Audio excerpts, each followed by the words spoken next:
Good morning, everybody, and welcome to another session which I've been spending with our Professor Nikolai Baldacchino, who has enlightened us with a lot of knowledge in terms of economical business. And I have a few questions for him, and I hope you guys also get inspired and learn from him. First of all, I'd like to thank Professor to accept this. Before we start off, could you just quickly introduce yourself to the audience? My name is Professor Nicholas Baldacchino. Currently, I'm a professor, senior lecturer in universities around Europe. One of them is CZU, Opole, Krakow, and Havering UK. And I specialize a lot in economies and business economies, including marketing, which I see they are indispensable tools in the way we do business today. And I've also published a book recently on electronic business and manufacturing, including journals on entrepreneurship. Wow. What are the most important economic trends currently shaping the international business, and how should the companies adapt to them? In the light, currently we're in the fourth industrial revolution, this cyber era. I think we're going out of it. To address your question, I think on the horizon we're already seeing the fifth industrial revolution, which is AI. AI is crawling in, going into our economies, our products, services, manufactured products. But the real strategy currently shaping international business is on creating, designing, constructing economies based on full AI. So full AI means you need a lot of electricity for it, you need a lot of energy. So I think what is really changing the economic trends today is going to be, and is already here, but it's going to make a lot of noise in the near future, the introduction or the settling in of AI in our economies. That is interesting. So I believe that we all should start getting ourselves prepared for the near future. How do you think globalization impacts business economics and the engagement of markets compared to developed economies? I think globalization has transformed, evoluted, and is continuing evoluting because of many shifts, advancement in communication, demographic shifts, population shifts. So this has created new needs and wants and the necessity to develop more supply chain, logistical technology movements. I mean, when you got from certain parts of the world, you see a shift. Population, transport, you need food, you need clothing, you need everything. So I think globalization today has brought us in a situation where we are more connected by the movement of logistics, and comparing developed or less developed markets, I think there is a certain harmonization, like quality assurance laws, packaging, delivery, taxation, fiscal measures, cross-border laws, regulations. It's changing all the time. What are the key economic factors businesses should consider when entering a new international market or adjusting their global operations? Obviously, the consumer always remains the target, right? The type of consumers, the generation type of consumers. Whether it's food, whether it's electronics, engineered products, they all carry different strategies. Obviously, food and beverage is a necessity, but electronics today are prosthetic. Okay, so part and parcel. The needs change in specifications, change in the way we live. So consumers today do not only need to be fed with food and drinks, they need to be fed also with engineered products, electronic products. So the economic factors to consider today mainly always remains is respect to the environment, the availability of sustainable resources usage, okay, and the needs and wants of consumers. Wonderful, wonderful. We have experienced some time back, which was the great pandemic, which was COVID. And I want to just quickly ask you a question regarding what we had in terms of the COVID back then.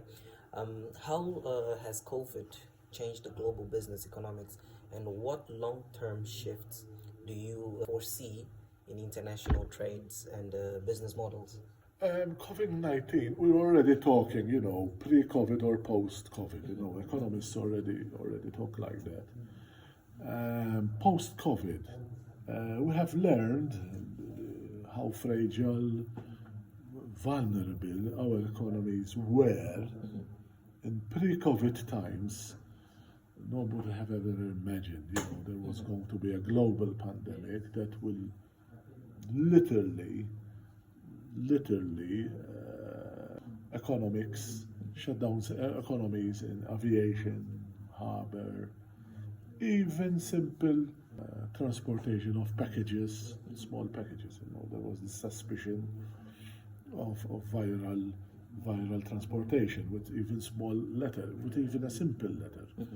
So yes, I think COVID have transformed the world to be much more cautious, obviously, on how certain research is done when it comes to microbiological research, biomedical research, especially to be more careful in the way research and prototyping is done. But this has exposed again and put us on our tiptoes for the uncertain future that we might, hopefully not, God forbids this, if in the eventuality there will be another similar pandemic of different nature. That will cause a lot of hardships, right? Unemployment and unnecessary hardships. I mean, with COVID-19, we were taught a lesson. Economics changed to be more contingent,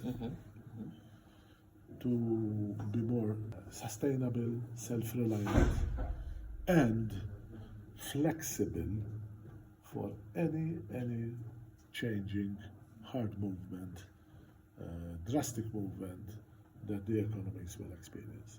My last question would be, what do you believe are the economic drives of sustainability in an international business, and how can the companies integrate them without sacrificing profitability?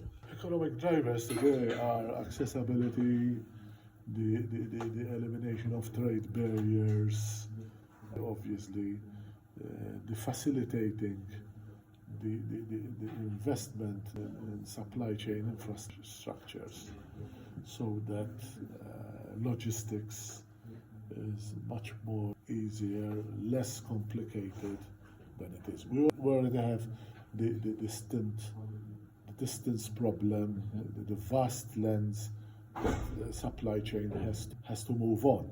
So yes, by creating, investing, especially by the international banks, international monetary funds, to invest in developing countries or countries which are in need to upgrade their infrastructure in order to facilitate more the spread of essential health, medicinal, food, electronics to many parts of the world, which today they are unable to access. Many countries are being kept away from prosperity, from economic prosperity, because there are supply chain issues.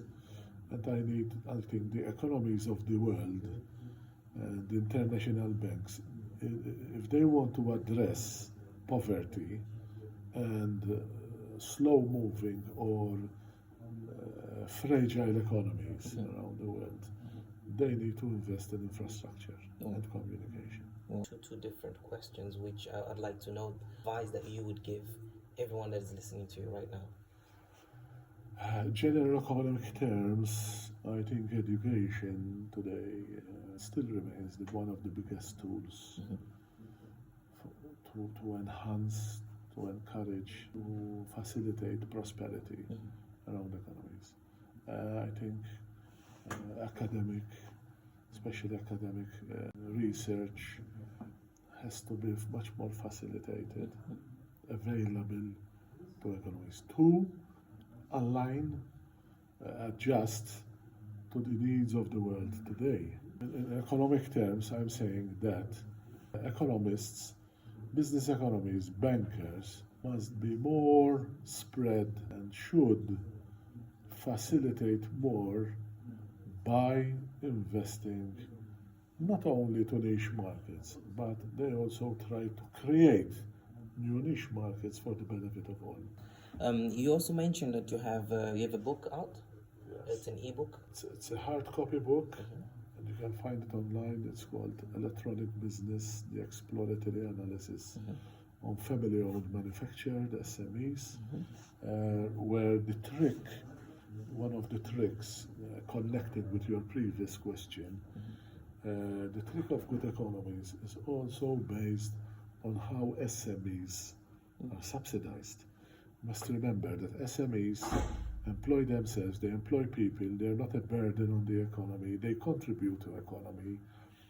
I think it's one of the most important strategies in the European Union and successes, that it subsidizes, facilitates, enhances SMEs or MSMEs, micro, small and medium-sized enterprises. And we encourage this in other developing countries, in other fragile economies. This will help a lot the generic, the connective economic needs we have in this world. Wonderful. So I would encourage everyone to go online and verify these books. It's going to be very important for you, insightful, and once again I'd like to thank Professor Nikolai. We will get in contact with you to just give us more insight and probably lecture more about what you understand and know about diplomacy. And thank you very much, Professor. Welcome. Thank you.